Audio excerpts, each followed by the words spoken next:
Hello दोस्तों, next exam अड्डा पर आप सभी का स्वागत है। दोस्तों, यूपी ट्रिपल एससी पेट एग्जाम के लिए प्रैक्टिस सेट का ये छठा नंबर है।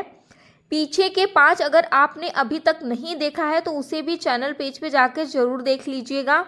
दोस्तों, इस वीडियो में हम कवर करेंगे भारतीय राष्ट्रीय आंदोलन यानी कि इंडियन नेशनल मूवमेंट को। आपके सिलेबस के अकॉर्डिंग जितने भी टॉपिक हैं उन सभी टॉपिक से प्रश्न लिया गया है, तो वीडियो को आप स्टार्टिंग से एंड तक देखिएगा। तो चलिए स्टार्ट करते हैं पहले प्रश्न से। पहला प्रश्न है, चंपारण सत्याग्रह के संबंध में निम्नलिखित में से कौन सा कथन सत्य है। दोस्तों, इस तरह के प्रश्न परीक्षा में काफ़ी ज़्यादा पूछे जा रहे हैं। तो इसमें ऑप्शन दिया है, पहला कि गांधी ने भारत में पहली बार भूख हड़ताल की तकनीकी का इस्तेमाल किया था।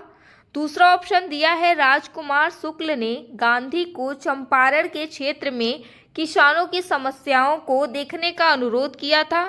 तीसरा ऑप्शन दिया है कि 1 और 2 दोनों सही है, और चौथा दिया है कि न तो 1 सही है और न तो 2 सही है।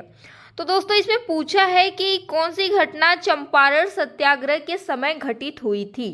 तो इसमें से राजकुमार शुक्ल ने गांधी को चंपारण क्षेत्र में किसानों की समस्याओं को देखने का अनुरोध किया था। ये बिल्कुल सही जवाब है। दोस्तों, गांधी ने भारत में पहली बार भूख हड़ताल चंपारण सत्याग्रह के दौरान नहीं की थी। ये क्वेश्चन भी आपको ध्यान में रखना है। अगला प्रश्न है, 1916 का लखनऊ समझौता किनके बीच हुआ था। दोस्तों, ऑप्शन दिया है, भारतीय राष्ट्रीय कांग्रेस और अखिल भारतीय मुस्लिम लीग। दूसरा ऑप्शन है, नरम दल और गरम दल के बीच हुआ था। तीसरा है, ब्रिटिश सरकार और अखिल भारतीय मुस्लिम लीग। चौथा है, भारतीय राष्ट्रीय कांग्रेस और ब्रिटिश सरकार। दोस्तों, जो 1916 का लखनऊ समझौता हुआ था वो हुआ था भारतीय राष्ट्रीय कांग्रेस और अखिल मुस्लिम भारतीय लीग के बीच हुआ था। दोस्तों, यहाँ से एक और प्रश्न बन सकता है कि उस समय भारतीय राष्ट्रीय कांग्रेस का नेतृत्व किसने किया था। तो याद रखिएगा, भारतीय राष्ट्रीय कांग्रेस का नेतृत्व करने वाले थे बाल गंगाधर तिलक, और अखिल भारतीय मुस्लिम लीग का नेतृत्व करने वाले थे मोहम्मद अली जिन्ना। इन दोनों क्वेश्चन को भी आप याद रखिएगा साथ साथ। अगला प्रश्न है, निम्नलिखित में से किसने स्वतंत्रता पूर्व भारत में केंद्रीय विधानसभा में स्वराज पार्टी का समर्थन किया। ऑप्शन है, M.A. जिन्ना, मौलाना अबुल कलाम आज़ाद, डॉक्टर राजेंद्र प्रसाद या फिर जवाहरलाल नेहरू। दोस्तों, स्वतंत्रता से पहले भारत में केंद्रीय विधानसभा में स्वराज पार्टी का समर्थन करने वाले थे M.A. जिन्ना। यहाँ से क्वेश्चन और आपको ध्यान में रखना है कि स्वराज पार्टी का गठन कब हुआ था। दोस्तों, स्वराज पार्टी का गठन हुआ था 1923 ईस्वी में। मोतीलाल नेहरू और चित्तरंजन दास ने मिलकर किया था। दोनों नाम आपको ध्यान में रखना है, क्या पता ऑप्शन में कौन सा पूछ दे, तो आपको दोनों नाम ध्यान में रखना है, मोतीलाल नेहरू और चित्तरंजन दास। अगला प्रश्न है, निम्नलिखित में से किसने गदर पार्टी की स्थापना की। ऑप्शन है, वीर सावरकर, भगत सिंह, चंद्रशेखर आजाद या फिर लाला हरदयाल। तो दोस्तों, गदर पार्टी की स्थापना होती कब है। इसकी स्थापना होती है 1913 ईस्वी में। गदर पार्टी की स्थापना होती है। इसके संस्थापक थे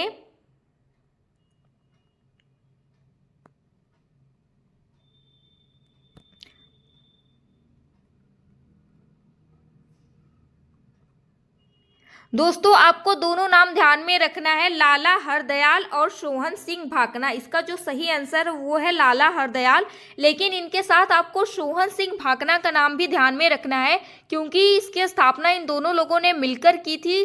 तो क्या पता ऑप्शन में कौन सा दे दे, इसलिए आपको दोनों नाम ध्यान में रखना है। 1913 में इसकी स्थापना होती है। दोस्तों, इसकी स्थापना हुई थी भारत में ब्रिटिश शासन को समाप्त करने के लिए अंतर्राष्ट्रीय राजनीति आंदोलन बनाया गया था। एक क्वेश्चन यहाँ से और ध्यान में आ रहा है, इसे भी आप ध्यान में लिख लीजिएगा कहीं पे, कि जो गदर पार्टी है इसका पहले नाम क्या था। इसका पहले नाम था पैसिफिक कोस्ट हिंदुस्तान एसोसिएशन, इसका पुराना नाम था। इसे भी आप ध्यान में रखिएगा, क्या पता ये भी पूछ सकता है।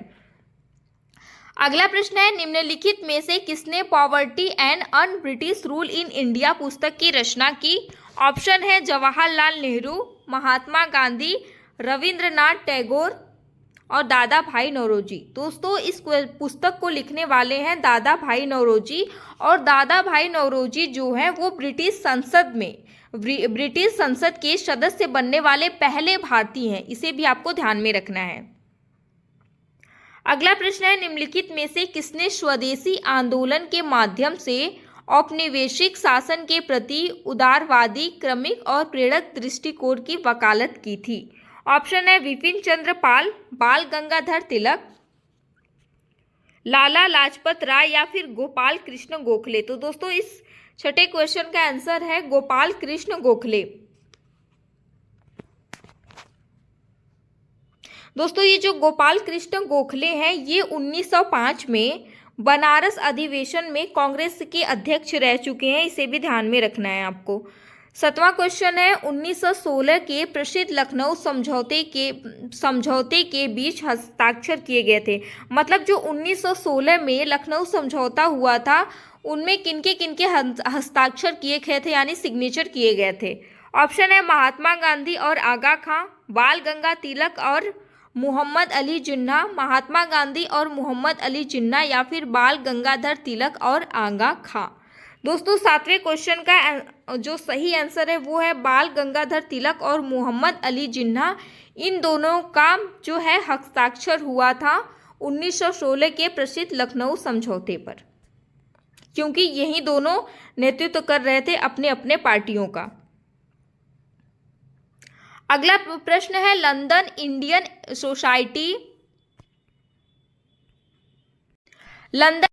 सोसाइटी और ईस्ट इंडिया एसोसिएशन की स्थापना निम्नलिखित व्यक्तियों में से किसके द्वारा की गई है? ऑप्शन है दादा भाई नौरोजी, गोपाल कृष्ण गोखले, लाला लाजपत राय या फिर राजा राम मोहन राय। दोस्तों इस क्वेश्चन का जो सही आंसर है वो है ऑप्शन नंबर फर्स्ट, यानी कि दादा भाई नौरोजी द्वारा लंदन इंडियन सोसाइटी और ईस्ट इंडिया एसोसिएशन की स्थापना की गई है। अगला प्रश्न है, निम्नलिखित में से कौन सा समाचार पत्र भारतीय राष्ट्रीय आंदोलन के दौरान लोकमान्य तिलक द्वारा लिखा गया? दोस्तों बहुत ही इंपॉर्टेंट क्वेश्चन है, कई बार परीक्षा में पूछा जा चुका है। ऑप्शन है युगांतर, बंगाली केसरी या फिर अमृत बाजार पत्रिका। दोस्तों इस क्वेश्चन का जो सही आंसर है वो है केसरी, क्योंकि लोकमान्य तिलक द्वारा जो लिखा गया है एक है केसरी, दूसरा भी आपको ध्यान में रखना है, दूसरे का नाम है मराठा। इन दोनों को ध्यान में रखना है, ये दोनों इनके द्वारा लिखा गया है। अगला प्रश्न है, सुभाष चंद्र बोस के राजनीतिक गुरु कौन थे? एमजी रनाडे, महात्मा गांधी, गोपाल कृष्ण गोखले या फिर चित्तरंजन दास। दोस्तों चित्तरंजन दास जो थे वो सुभाष चंद्र बोस के राजनीतिक गुरु थे। सुभाष चंद्र बोस का जन्म हुआ था 23 जनवरी को। हर साल 23 जनवरी को कौन सा दिवस मनाया जाता है इनके जन्मदिन के उपलक्ष्य में? तो आप इसे कमेंट बॉक्स में बताइएगा। अगला प्रश्न है, निम्नलिखित स्वतंत्रता सेनानियों में से कौन मोतीलाल नेहरू के साथ स्वराज पार्टी का सह संस्थापक था? दोस्तों ये क्वेश्चन मैं शायद दूसरे या तीसरे नंबर पर ही करा चुकी हूँ, अगर आपको ध्यान में होगा तो। पहला ऑप्शन है अंबिका चरण मजमूदार, दूसरा है चित्तरंजन दास, तीसरा है रास बिहारी बोस और चौथा है भूपेंद्र नाथ बोस। तो दोस्तों मोतीलाल नेहरू और किसने मिलकर स्वराज पार्टी की स्थापना की थी? तो एक नाम मैंने पहले बताया था, वो है चित्तरंजन दास और मोतीलाल नेहरू दोनों लोगों ने मिलकर स्वराज पार्टी का गठन किया था। अगला प्रश्न है, बंगाल का विभाजन किस वर्ष रद्द कर दिया गया? दोस्तों बंगाल का विभाजन कब रद्द किया गया? ऑप्शन दिए गए हैं। दोस्तों बंगाल का विभाजन किस वर्ष रद्द कर दिया गया? 1906, 1909, 1911 या फिर 1913।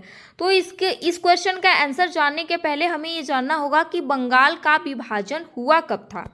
दोस्तों बंगाल का विभाजन होता है 1905 में लॉर्ड कर्जन द्वारा, को ध्यान में रखना है। 1905 में लॉर्ड कर्जन द्वारा बंगाल का विभाजन होता है। बंगाल का विभाजन दोस्तों, इसकी घोषणा हुई थी, बंगाल का विभाजन करने की घोषणा हुई थी 20 जुलाई 1905 को। लेकिन ये प्रभाव में कब आया था? ये प्रभाव में आया था 16 अक्टूबर 1905 को। और इसे रद्द कब कर दिया गया था? रद्द कर दिया गया था 1911 में। दोस्तों, फूट डालो और राज करो की जो नीति थी, उसी के द्वारा इसे बंगाल का विभाजन किया गया था। अगला प्रश्न है, निम्नलिखित में से किस अधिनियम द्वारा संवैधानिक निरंकुशता का सिद्धांत प्रस्तुत किया गया? अरे वो ऑप्शन है 1909 का भारतीय काउंसिलिंग अधिनियम, 1919 का भारत सरकार अधिनियम, 1935 का भारत सरकार अधिनियम या फिर 1947 का भारतीय स्वतंत्रता अधिनियम। दोस्तों, इस क्वेश्चन का जो सही आंसर है वो है 1935 का भारत शासन अधिनियम। दोस्तों, इस क्वेश्चन का एक आंसर मैं बताना भूल गई आप दोस्तों, इस क्वेश्चन का एक आंसर मैं एक और इसमें एक पॉइंट है, बहुत ही इंपॉर्टेंट है, उसे बताना मैं भूल गई। तो जो मैंने बताया कि बंगाल का विभाजन 1905 में हुआ था, किसके द्वारा हुआ था? लॉर्ड कर्जन के द्वारा हुआ था। जब विभाजन करने की जो घोषणा हुई थी वो 20 जुलाई 1905 को हुई थी, लेकिन ये प्रभाव में 16 अक्टूबर 1905 में आया था। फूट डालो और राज करो की नीति को अपनाते हुए बंगाल का विभाजन किया गया था। इतना तो क्लियर हो गया। तो इस क्वेश्चन में पूछा है कि बंगाल का विभाजन रद्द कब कर दिया गया? तो बंगाल का विभाजन 1911 में रद्द हुआ था। रद्द किसके समय पे हुआ था ये बताने में भूल गई थी, इसे आप याद रखिएगा। हार्डिंग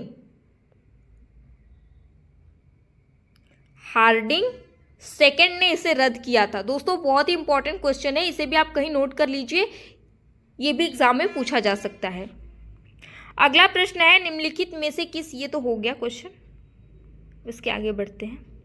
ऐतिहासिक लखनऊ समझौते पर हस्ताक्षर किस वर्ष किए गए थे? ऑप्शन है 1910, 1916, 1920 या फिर 1919। दोस्तों, इस क्वेश्चन का जो सही आंसर है वो है 1916 में। लखनऊ समझौता 1916 में हुआ था। निम्नलिखित में से poverty and un British rule in India पुस्तक की रचना की थी। दोस्तों, ये क्वेश्चन शायद रिपीट हो गया है, इसका आंसर तो मैं पहले बता चुकी हूँ ऊपर, दादा भाई नौरोजी है। निम्नलिखित में से किस अधिनियम को मॉन्टेग्यू चेम्सफोर्ड सुधार कहा जाता है? दोस्तों, अगेन इंपॉर्टेंट क्वेश्चन। ऑप्शन है अगस्त ऑफर या फिर अगस्त प्रस्ताव को, भारतीय शासन अधिनियम 1919 को, भारत सरकार अधिनियम 1909 को या फिर भारत सरकार अधिनियम 1935 को। दोस्तों, चेम्सफोर्ड, मॉन्टेग्यू चेम्सफोर्ड, इसका एक और नाम है, ये मतलब किसे कहा जाता है, यही क्वेश्चन आपसे पूछा गया है। तो ये कहा जाता है भारत सरकार अधिनियम 1919 को मॉन्टेग्यू चेम्सफोर्ड सुधार भी कहा जाता है। अगला प्रश्न है, चौरी चौरा कांड किस वर्ष हुआ था? 1920, 1922, 1925 और 1930, ये चार ऑप्शन दिए गए हैं। तो दोस्तों, चौरी चौरा कांड जो हुआ था वो हुआ था 5 फरवरी 1922 को यूपी के गोरखपुर में। आपको पूरा पॉइंट याद रखना है कि 5 फरवरी 1922 को यूपी के गोरखपुर में चौरा चौरी कांड हुआ था, चौरा चौरी नामक स्थान पर। अगला प्रश्न है, फॉरवर्ड ब्लॉक की स्थापना किसने की थी? ऑप्शन है सुभाष चंद्र बोस, रास बिहारी बोस, जादू गोपाल मुखोपाध्याय, हेमंत चंद्र घोष। दोस्तों, इस क्वेश्चन का जो सही आंसर है वो है सुभाष चंद्र बोस। इसकी स्थापना होती कब है? इसकी स्थापना होती है 3 मई 1939 को। दोस्तों, फॉरवर्ड ब्लॉक की स्थापना हुई थी 3 मई 1939 को और इसके संस्थापक थे सुभाष चंद्र बोस। अगला प्रश्न है, भारत शासन अधिनियम 1919 को और किस नाम से जाना जाता है? अभी तो ये क्वेश्चन ऊपर हुआ है दोस्तों, देखिए क्वेश्चन वही है लेकिन कैसे घुमा फिरा के पूछा गया है। ऑप्शन है Nehru report, Morley Minto report, Montagu Chelmsford, उपयुक्त में से एक से अधिक। दोस्तों भारत शासन अधिनियम 1919 का जो दूसरा नाम है वो है मॉन्टेग्यू चैम्सफोर्ड रिपोर्ट। अगला प्रश्न है, किस भारतीय जन आंदोलन की शुरुआत महात्मा गांधी की प्रसिद्ध दांडी यात्रा से हुई थी? ऑप्शन है खिलाफत आंदोलन, असहयोग आंदोलन, सविनय अवज्ञा आंदोलन या फिर भारत छोड़ो आंदोलन। दोस्तों इस क्वेश्चन का जो सही आंसर है वो है ऑप्शन नंबर 3 यानी कि सविनय अवज्ञा आंदोलन। दोस्तों यहाँ से एक और क्वेश्चन है कि जो ये दांडी यात्रा है, दांडी यात्रा इसकी शुरुआत कब हुई थी? 12 मार्च 1930 से 6 अप्रैल 1930 तक चली थी दांडी यात्रा। 24 दिन में 240 मील चले थे। यहाँ से दोस्तों एक और क्वेश्चन है जो कि इम्पोर्टेंट है, ये पूछ सकता है कि जब उस टाइम पे मतलब कि जब दांडी यात्रा ये चली गई थी, मतलब दांडी यात्रा जब निकली थी उस समय पर एक जो महिला थी, ये क्वेश्चन शायद पूछा जा चुका है कि एक महिला थी उसमें मुख्य किरदार में वो कौन थी, ऐसे ही कुछ घुमा के क्वेश्चन पूछा गया था। दोस्तों क्वेश्चन तो नहीं याद आ रहा है बट ऐसे ही पूछा गया था, तो आपको नाम एक ध्यान में रखना होगा सरोजनी नायडू जी का। सरोजनी